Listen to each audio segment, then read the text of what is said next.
Isang mapagpalang umaga sa ating lahat, mga kapatid ko kay Kristo, mula sa The Solid Rock Morning Devotion. Isang kagalakan na muli tayo ay pang makapagbulay-bulay sa salita ng Panginoon sa umagang ito. Mga lang minutong pagninilay na naway maging simula ng ating araw na may kagalakan, kapayapaan at panibagong lakas mula sa Panginoong Hesukristo. Sa bawat pagmulat natin sa ating mga mata, sa bagong araw, isang paalala ang hatid ng Diyos sa atin na kahit anuman ang dumating na unos, siya ay ating matatag na sandigan. Sa mundo na puno ng pagbabago, kaguluhan, at kawalang katiyakan, napakahalagang malaman kung saan tayo nakatayo. Ang The Solid Rock Morning Devotion, ito ay paalala na ang ating pananampalataya ay dapat nakatayo sa matibay na pundasyon, at iyon ay walang iba kundi si Hesukristo. Tulad ng sinabi sa Mateo 7, talatang 24 hanggang 25, na ang bawat nakikinig sa aking mga salita ay nagsasagawa nito ay tulad ng isang matalinong na nagtayo ng bahay sa ibabaw ng bato. Bumuhos man ang ulan, bumahaman at humangin ng malakas, hindi ito gumuho. Ang The Solid Rock ay sumisimbolo ng katatagan sa tiwala at katiyakan ng pag-ibig ng Diyos. Kapag ang ating buhay ay itinayo sa Kanya, hindi tayo madaling matinag ng mga problema, ng mga tukso o takot. Maaring yumanig ang ating paligid, ngunit nanatiling matatag ang ating pananampalataya sapagkat ang ating pundasyon ay si Hesukristo. Kaya sa ating morning devotion ngayong umaga, mga kapatid, anyayahan natin ang presensya ng Diyos sa ating mga puso. Tayo ay magpasalamat sa Kanya na siya ang ating matibay na bato, ang ating kanlungan, lakas at pag-asa sa bawat araw ng ating buhay. Ang ating pong pagninilayan ngayong umaga, mga kapatid ko kay Kristo, ay matatagpuan sa Bagong Tipan, sa libro ni Mateo, talata 12, o kabanata 12, talatang 21. Ito po ang sinasabi. At sa kanyang pangalan ay aasa ang mga bansa. Pinagpala na po tayo sa pagkabasa at pagkarinig ng kanyang mga salita. Tayo po ay manalangin. Ama naming Diyos na makapangyarihan sa lahat, naririto po kami sa iyong harapan upang pasalamatan ka sa isang gabing nagdaan sa aming mga buhay na kami iyong iniingatan mula sa aming pagkatulog. Maraming salamat, Panginoon, sa muli mong pagising sa amin, sa muli mong pagbibigay ng buhay, ng lakas at ng karunungan. At sa araw na ito, O Diyos, patuloy kong inilalapit sa inyo ang iyong mga anak na nasa banig ng karamdaman. Patuloy mo po silang abutin, O Diyos. Pagalingin, hipuin mo po ang kanilang mga katawan upang manumbalik ang kanilang mga lakas na nawala dahil sa karamdaman. Pagpalain mo din sila, Panginoon, financially o materially, upang magamit nila sa kanilang mga medication, Panginoon. Pambili ng gamot, pambayad sa hospital, kung sila man ay nasa hospitalization. Diyos. Panginoon, sa iyo namin ito pinagkatiwalaan. Dahil ikaw ang aming Diyos. Ikaw ang aming Diyos na manggagamot. Anumang klaseng karamdaman, ikaw, Panginoon, ang siyang patuloy na nagpapagaling nito. Kaya sa iyo namin pinagkatiwala ang aming mga karamdaman, O Diyos. Dahil ikaw lamang ang makakagaling sa mga karamdaman ito, O Diyos. Amin din nilalapit sa iyo, Panginoon, ang aming mga kapatid na magsisipasok sa kanilang mga trabaho. Sila po ingatan mo sa kanilang pagpasok, sa kanilang pagbabiyahe, Panginoon, ngayong umaga. Ilayo mo po sila sa anumang mga kapahamakan, mga pagsubok sa buhay, sa kalsada, Panginoon. Bagkus, ingatan mo sila, tulungan mo sila, O Diyos, na makarating silang malulhati sa kanilang pupuntahan, Panginoon. Amin din nilalapit sa iyo ang aming mga kapatid na mga OFW. Patuloy mo po silang ingatan sa ibang bansa at pagpalain mo sila, O Diyos. Lord, maraming salamat po sa lahat ng katugunan sa aming mga panalangin sa pangalan ni Jesucristo na aming Diyos at tagapagligtas. Amen. Ipinanganak upang bigyan tayo ng pag-asa. Yun po ang pamagat ng ating pagninilaya, no? Ipinanganak upang bigyan tayo ng pag-asa. Ang pahayag na ipinanganak upang bigyan tayo ng pag-asa ay higit pa sa isang magandang linya. Ito ay buod ng dakilang gawa ng Diyos para sa sangkatauhan. Sa isang mundong puno ng sakit, kawalan ng katiyakan, at paulit-ulit na pagkabigo, ang kapanganakan ni Kristo ay naging malinaw na pahayag ng Diyos, no? Na hindi niya tayo iniwan at hindi niya tayo kinalimutan. Sa gitna ng kadiliman, mga kapatid, may isinilang na liwanag. Sa gitna ng kawalan ng pag-asa, may dumating na pag-asa mismo. Ang pag-asa na dala ng kanyang kapanganakan ay hindi pansamantala at hindi rin mababaw. Hindi ito umaasa sa pagbabago ng sitwasyon o sa kagandahang loob ng mundo. Ang pag-asang ito ay nakaugat sa katotohanan.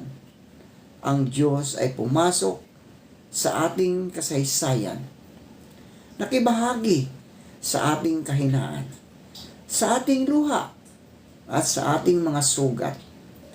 Ang anak ng Diyos ay isinilang bilang isang sanggol, marupok at payak, upang ipakita na ang tunay na pag-asa ay nagsisimula sa kababaang loob at pag-ibig, hindi sa kapangyarihan at karangyaan. Marami ang nabubuhay na tila walang patutunguhan, nabibigatan ng problema, sugatan ng nakaraan, at takot sa hinaharap. Ngunit ang kapanganakan ni Kristo, mga kapatid, ay nagsasabing may bagong simula. Siya ay pinanganak upang ipaalala sa atin na ang ating kwento ay hindi nagtatapos sa kasalanan, kabiguan o kamatayan man. May Diyos na kumikilos upang baguhin ang wakas ng ating buhay. Ang sapsaban ay patunay na kahit sa pinakasimpleng lugar, maaaring magsimula ang pinakadakilang himala. Ang pag-asang dala niya ay hindi nagpagtakas sa realidad ng buhay, kundi lakas upang harapin ito. Hindi niya inalis agad ang paghihirap ng mundo, ngunit binigyan niya tayo ng katiyakang hindi tayo nag-iisa sa gitna nito. Siya ay Emmanuel, Diyos na sumaatin. Sa bawat luha ang napumapatak, sa bawat panalangin tila walang sagot, nariyan siya. Tahimik ngunit tapat, nagbibigay ng lakas upang magpatuloy. Ipinanganak siya upang bigyan tayo ng pag-asa ng kapatawaran. Sa Kanya, ang mga pagkakasala ay hindi sentensya. No, hindi sentensya ng habang buhay na pagkakasala, kundi daan tungo sa pagbabago at bagong buhay. Ang pag-asa ay hindi lamang para sa mga mabuti, kundi para sa mga wasak, no? Nagkamali at nawalan ng direksyon. Ang sabsaban, mga kaibigan, kapatid, ay bukas para sa lahat. Mayaman man at mahirap, matuwid at makasalanan, siya ay pinanganak upang bigyan tayo ng pag-asa. Pag-asang hindi kumukupas, hindi bumibigo, at hindi kailanman mawawala. Sa Kanya, ang dilim ay hindi na ang huling salita. Ang huling salita ay buhay, liwanag, at walang hanggang pag-asa. Sa maikling talatang ito, mga kapatid, ay may dalang napakalalim na katotohanan. Sa gitna ng isang mundong puno ng pagkakahati-hati, pagod at pagkabigo, ipinahayag ng Mateo 12, talatang 21, ang isang mensaheng tumatawid sa lahi, wika at hangganan. Ang pag-asa ng buong mundo ay nakasentro sa pangalang ni Jesus. Hindi lamang siya ang pag-asa ng iilan, kundi ng mga bansa, ng lahat ng tao, kabilang ang mga sugatan, naliligaw at nawawalan ng lakas. Ang konteksto ng talatang ito ay mahalaga, mga kapatid. Ipinakikilala rito si Jesus bilang ang lingkod ng Diyos. Hindi maingay, hindi mapagmalaki, hindi mapanupil. Siya ang Mesiyas na marunong lumapit sa mga wasak na damdamin. Ang sirang tambo ay hindi niya babaliin, at ang umuusok na mitsa ay hindi niya papatayin. Sa ganitong paglalarawan, malinaw kung bakit sa Kanyang pangalan nagkaroon ng pag-asa ang mga bansa.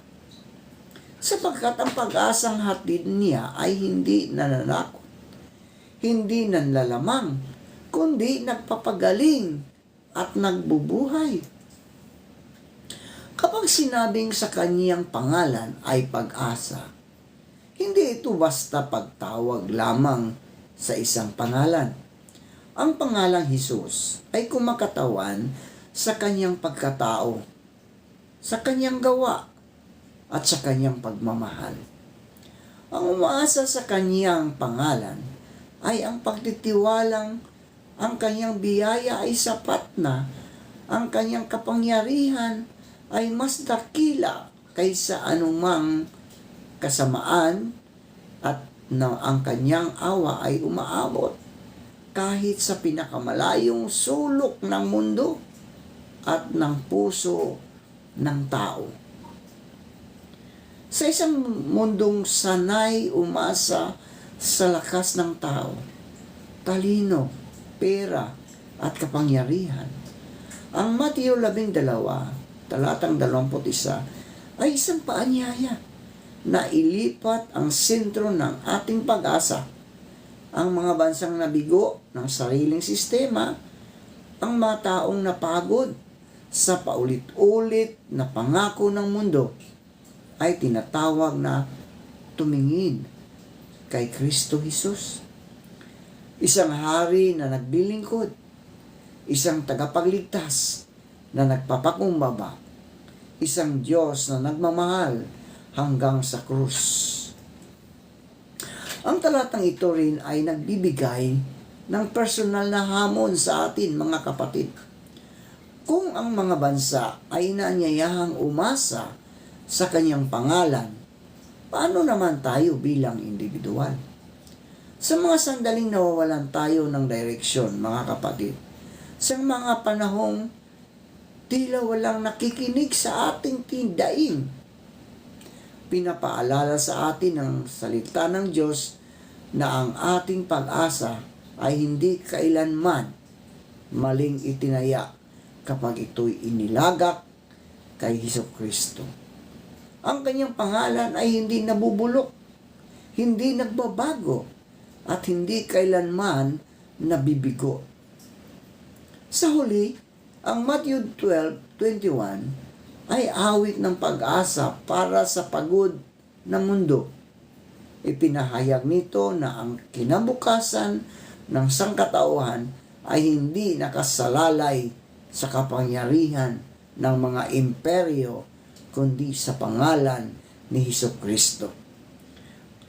At sa pangalang iyon, pangalan na may sugat at ng pag-ibig at tagumpay ng muling pagkabuhay. Ang mga bansa ay umaasa at ang mga puso ay muling nabubuhay. Manalangin tayo.